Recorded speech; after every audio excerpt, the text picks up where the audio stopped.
খুব ইন্টারেস্টিং একটা ব্যাপার হচ্ছে যে আমাদের প্রোটন পাম্প ইনহিবিটর থেকে এমআরসিপিতে যে কোশ্চেনগুলো আসে most of the times it is due to the adverse effects of the proton pump inhibitor, এবং সেখানে আসলে কমন অ্যাডভার্স ইফেক্ট নিয়ে আসলে খুব বেশি আলোচনা হয় না।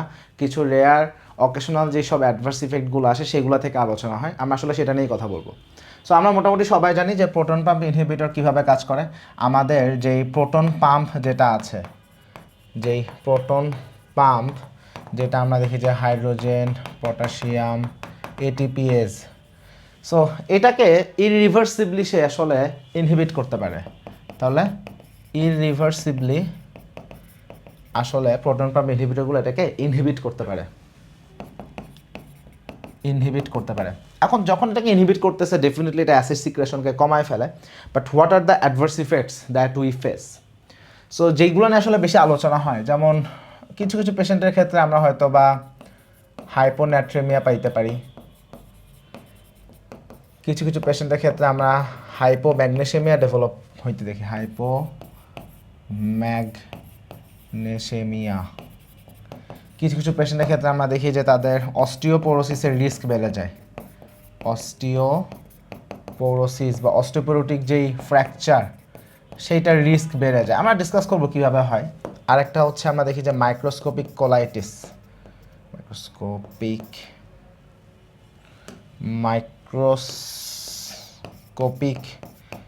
কোলাইটিস এটার রিস্ক বেড়ে যায়। কিছু কিছু পেশেন্টের ক্ষেত্রে আমরা দেখি যে তাদের ক্লোস্ট্রিডিয়াম ডিফিসিলি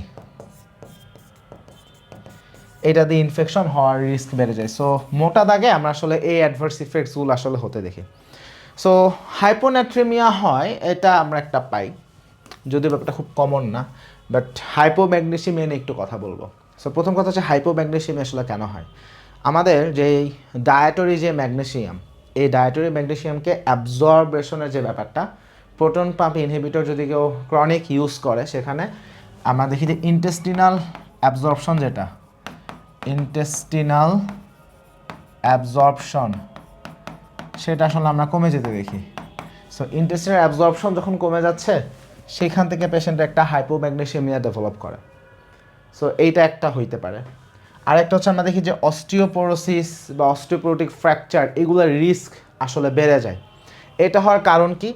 প্রোটন পাম্প ইনহিবিটর যদি আমরা ইউজ করি সেটা আমরা যে খাবার খাই, আমাদের যে ডায়েটের যে ক্যালসিয়াম সল্ট সেটার বায়ো অ্যাভেলেবিলিটিকে কমায় দেয়। তাহলে ব্যাপারটা কি?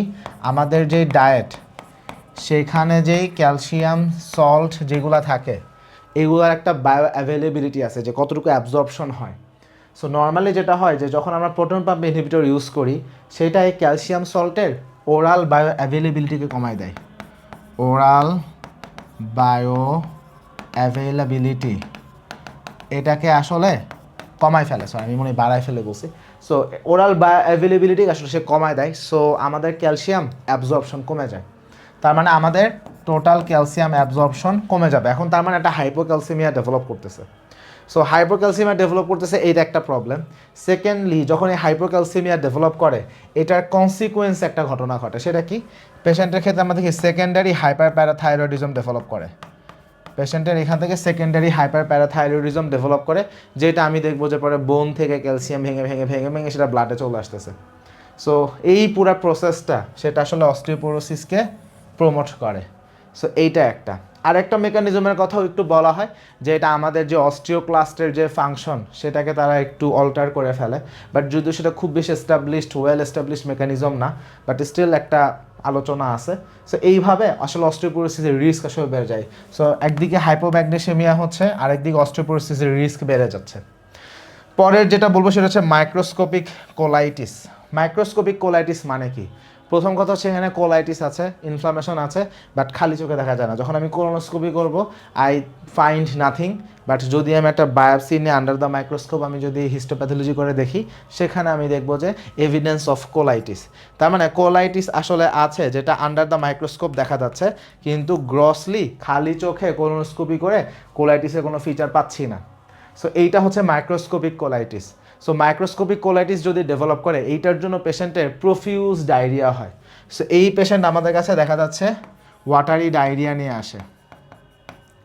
এই পেশেন্ট আমাদের কাছে প্রফিউজ ওয়াটারি ডায়রিয়া নিয়ে আসে, তাহলে মাইক্রোস্কোপিক কোলাইটিসের ব্যাপারটা হচ্ছে এটা। আরেকটা হচ্ছে ক্লোস্ট্রিডিয়াম ডিফিসিয়ালি ইনফেকশন।